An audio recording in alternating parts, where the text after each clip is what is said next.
Hey guys, what's up? It's Mike again. I'm gonna be doing the final issue of in this video of Spider Island, the epilogue. So so it's gonna be issue Amazing Spider-Man number 673, and as you can see the cover, it's an homage, whatever how you pronounce it, to the famous Spider-Man image. I believe that took place in Amazing Spider-Man number 50 by Stan Lee and John Romita Sr. of Spider-Man No More. It's Peter Parker who's walking in the rain. And he leaves his Spider-Man costume in the garbage can. There's another version of it. They do it in the movie, the Spider-Man 2, starring Tobey Maguire.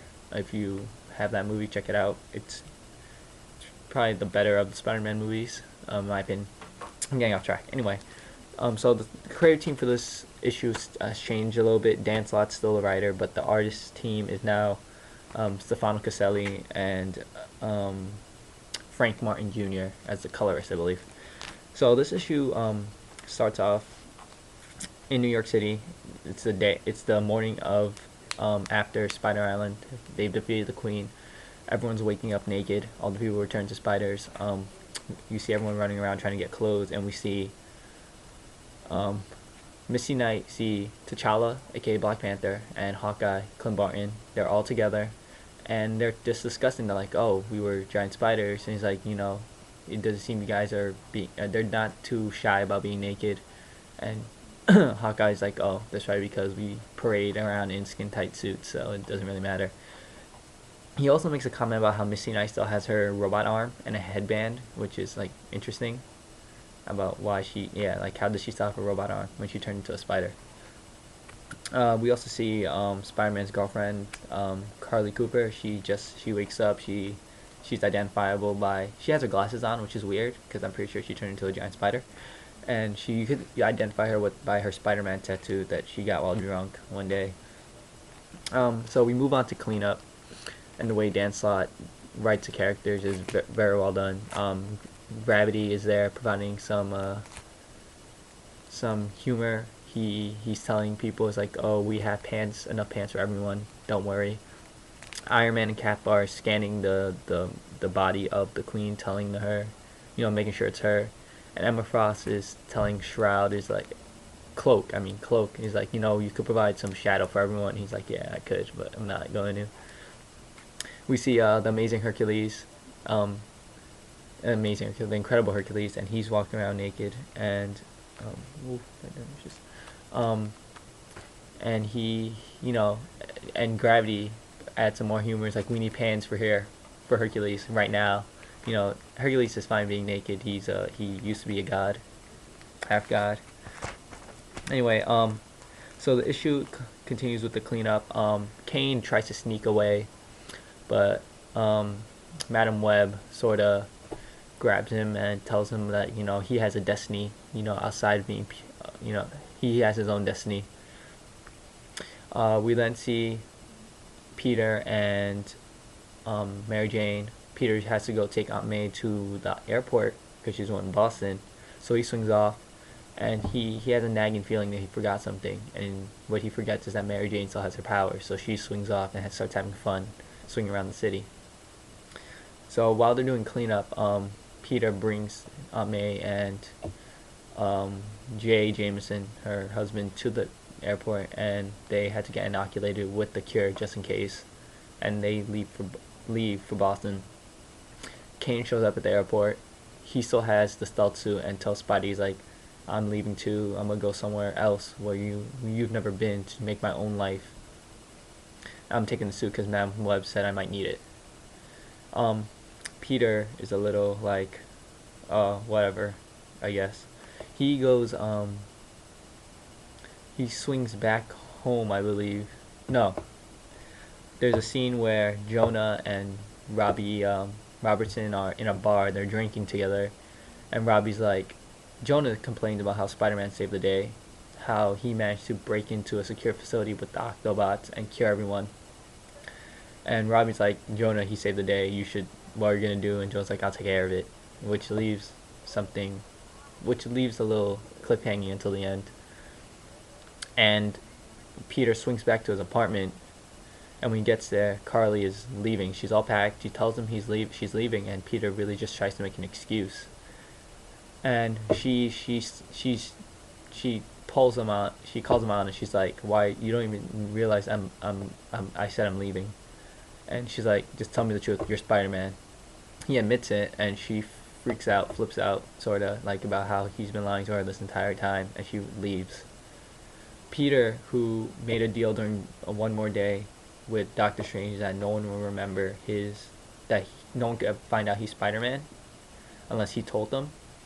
He goes to Stephen Strange and demands to know what happened. And apparently, back in the first issue of Spider-Man, second issue, when he was like, "Oh, I'm Peter Parker. I have spider powers. Let's make a difference."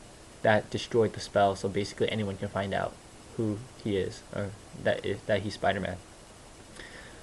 Peter gets angry and he goes back to Horizon Labs, and Max is holding a staff meeting that great job everyone, we saved New York.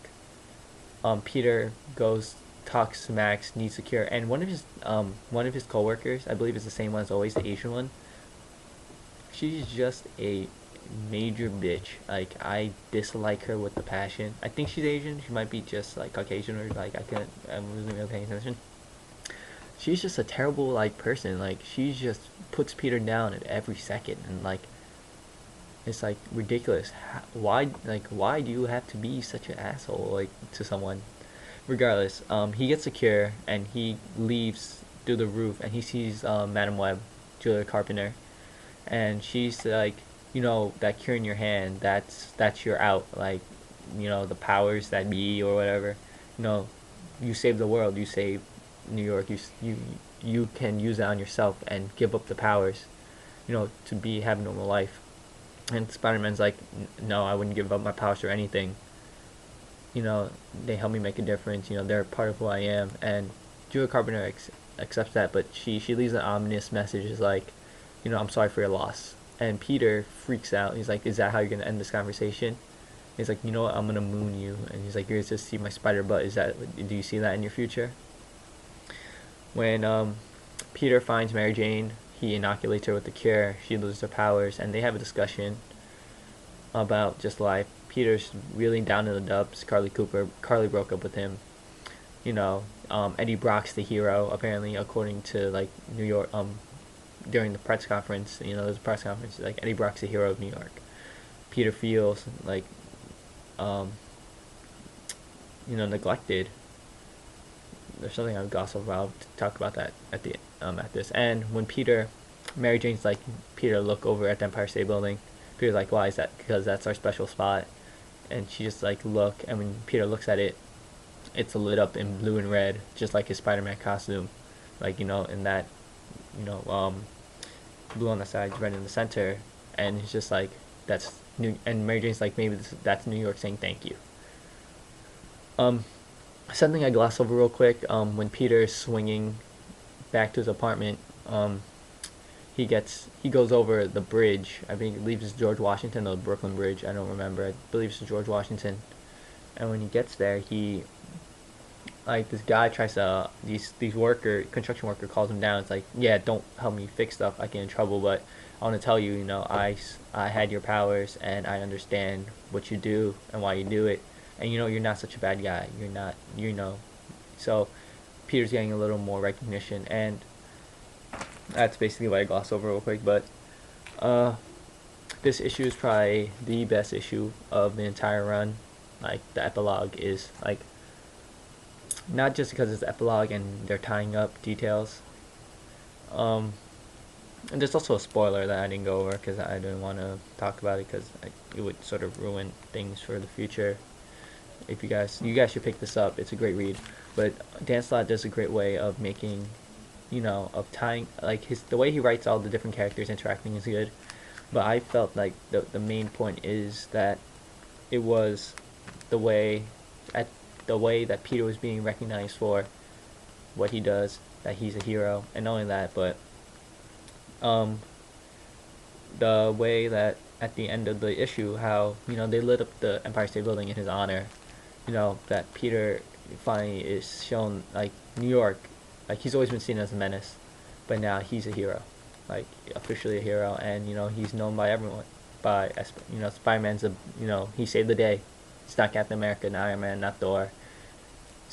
Spider-Man, managed to pull like come through and like the zero, like you know with the solution to the problems. Art wise, I felt that Stefano Caselli was a good choice for this issue. Just because it's a little bit more serious, but I like the way he draws all the characters. His art style is very good. Like Cambaros Ramos is a more cartoony style, which I think is better for a lighthearted like arc like Spider Island. I feel Stefan Caselli has a great art style for a more serious, a darker arc, especially with even though this is a little lighthearted at the end, there's some serious moments in it. But especially I like the way he draws all his characters, and just the way like, and especially this cover. I believe he did the cover, and this cover is an amazing cover.